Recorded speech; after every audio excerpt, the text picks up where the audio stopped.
Today, we're exploring Potala Palace and Jokhang Temple later this evening. We'll start at the Potala Palace grounds, the entry point across the road. From here, we cross via an underpass, then walk up to the palace itself. The grounds stretch wide, framed by the palace's towering white and red walls at 3,700 meters. To one side, Zongjiao Lukang, a small, serene lake, reflects Potala's golden roofs, rippling gently. Nearby, a temple-like pavilion stands, its curved roof and incense haze adding mystic charm.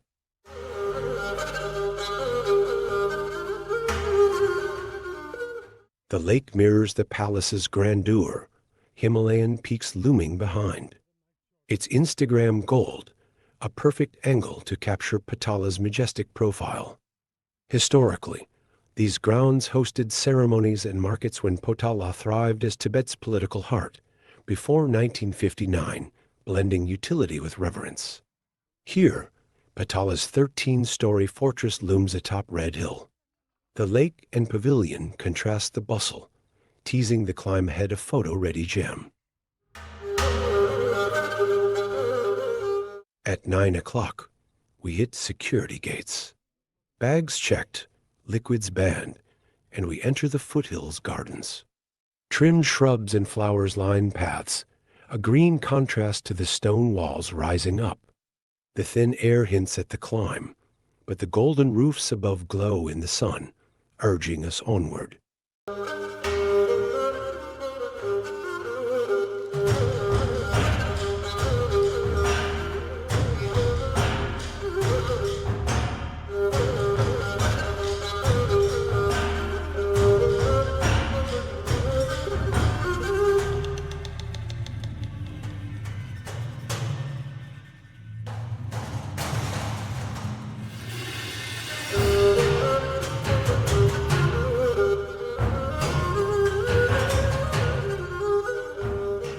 Gathering our group, we inhale deeply. Lhasa's 3,500-meter altitude makes breathing tough, and climbing hundreds of stairs up Red Hill feels daunting.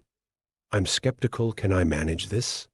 Each step's a challenge here, but Potala's summit promises wonders, so we push on, step by step. The ascent starts. Steep stairs twist past outer walls, legs burning fast.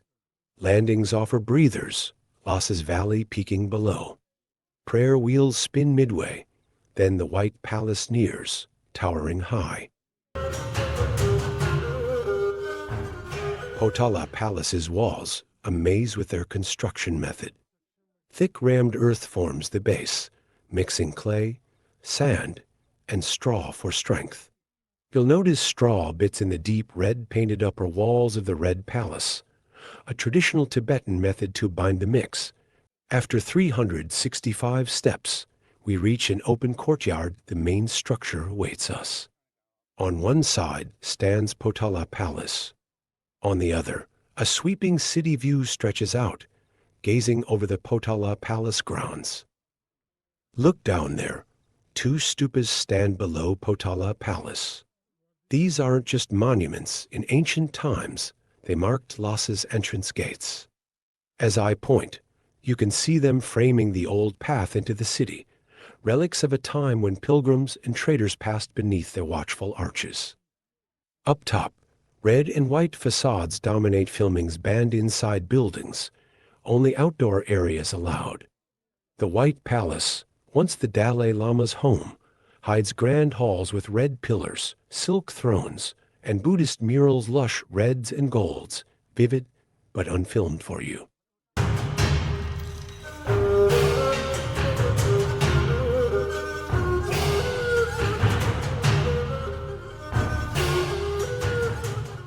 Inside the Red Palace, Potala's spiritual core, we step into a world unfilmed photography's banned here. This upper section, painted deep red with straw-laced walls, houses over 30 chapels and shrines. Dim corridors twist past gilded stupas, honoring past Dalai Lamas in sacred silence. The 5th Dalai Lama's stupa dominates a 14.85-meter tower, clad in 3,721 kilos of gold and studded with jewels. Nearby, the three-arched silver stupa gleams, both in tomb chapels, heavy with reverence. Statues of Buddhas and Bodhisattvas line niches, their bronze faces serene in the flicker. Phakpa Lakhang, a 7th century gem, hides deeper in a small, dark room with the Arya Lokeshvara statue, tied to Songtsen Gampo. Its sandalwood frame and ancient aura feel untouched. These are scenes just after we exited the Red Palace. What we saw was extraordinary, a must-visit place at least once in a lifetime. This is to Buddhist what Mecca is for Muslims and Vatican is for Christians. Potala Palace has 13 floors. We explored up to the 12th. The 13th floor, reserved for VIPs and VVIPs, is off limits to regular visitors. Simply put, the top floor's forbidden to the public.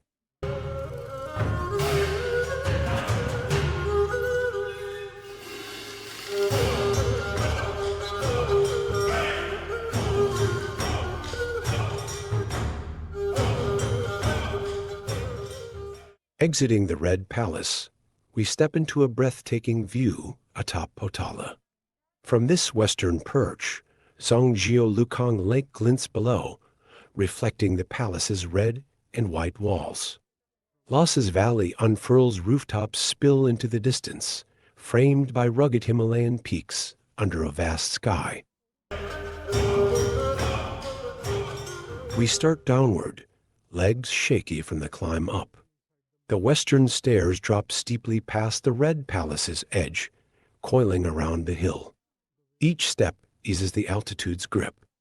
Lhasa's expanse grows closer, Zongjiao Lukang now a shimmering dot, guiding us back to the grounds. We felt incredibly fortunate to receive blessings from the Dalai Lama's throne, gifted a Tibetan kata, a traditional welcome scarf right from the throne itself. The downhill stroll feels far more pleasant than the uphill slog, where we obsessed over counting stairs and gasping for air every few steps. Oh, and a tip, bring plenty of water. You'll need it climbing up. Looking back, the ascent seemed intimidating. I'd worried for days, but it wasn't too tough. Pacing yourself makes it surprisingly enjoyable.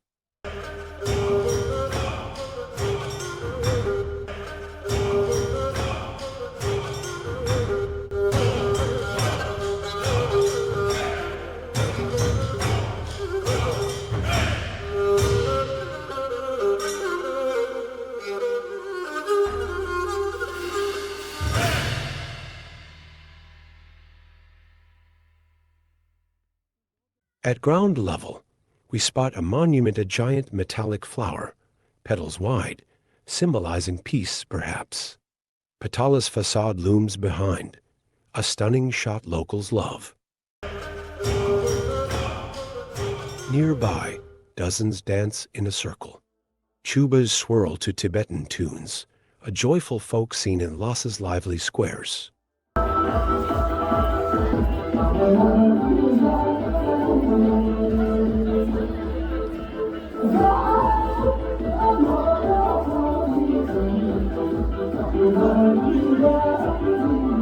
Exhausted but thrilled, we head to lunch, recharging for Jokhang Temple, Buddhism's holiest site, up next.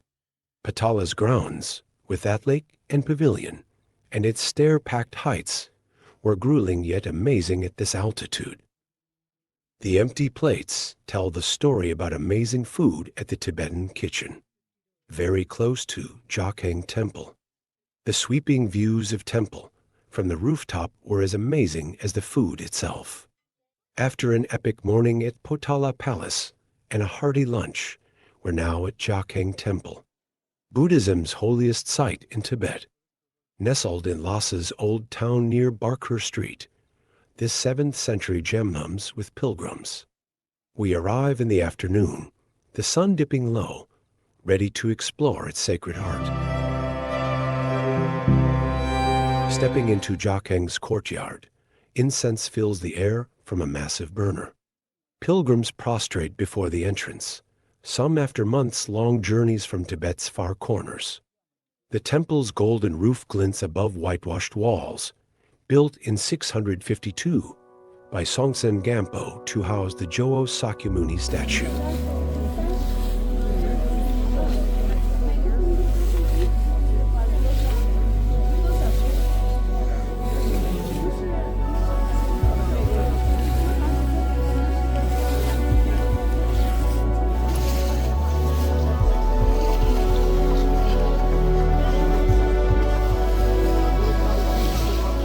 Photography's banned inside, so I'll paint the scene.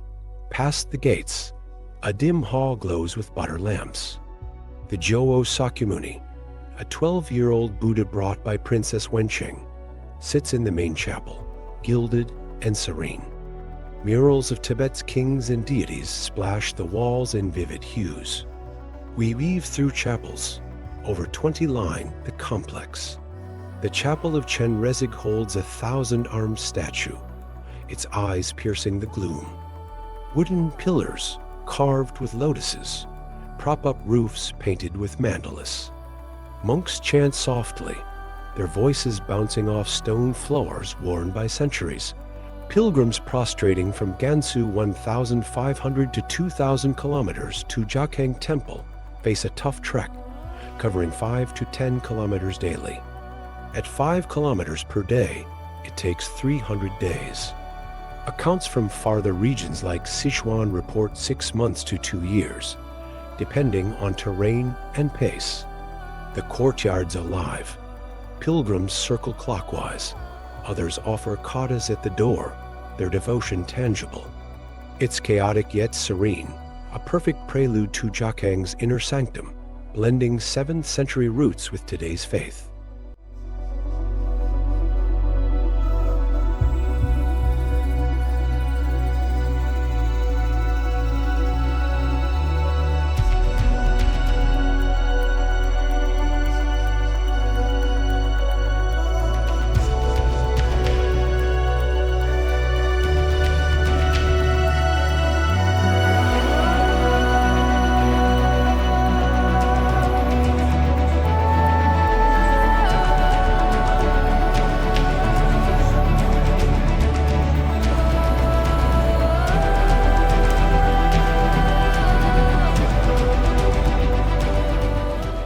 Inside Jokhang Temple, the walls teem with small Buddha paintings.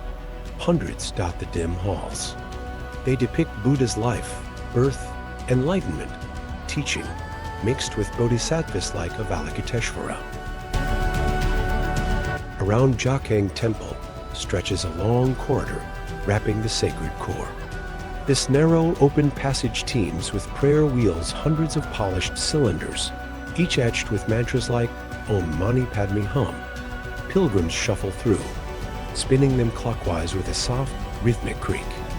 Wheels, some brass, some wood, line both sides, spinning them releases prayers skyward. It's a tactile kora, linking the inner sanctum to Barker's outer bustle. The air hums with chants as hands brush the wheels, some worn smooth by centuries. Monks and locals join the flow, their maroon and chuba hues blending. This circling path, alive with devotion, frames Jokhang's heart, a moving ritual you can feel even if unfilmed inside.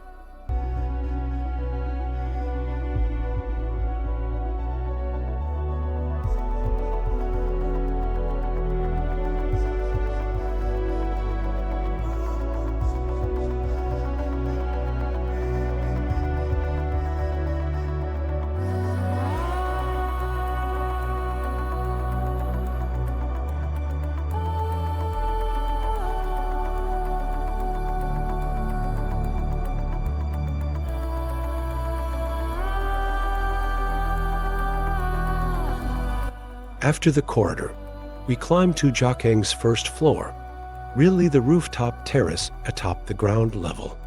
Unlike inside, we can film here. The golden roof beside us glints, a perfect foreground. The courtyard's incense smoke drifts up, blending with chance. It's a panoramic payoff after the dim halls, tying Jokhang's 7th century soul to Lhasa's vast, timeless sprawl, a view worth the climb.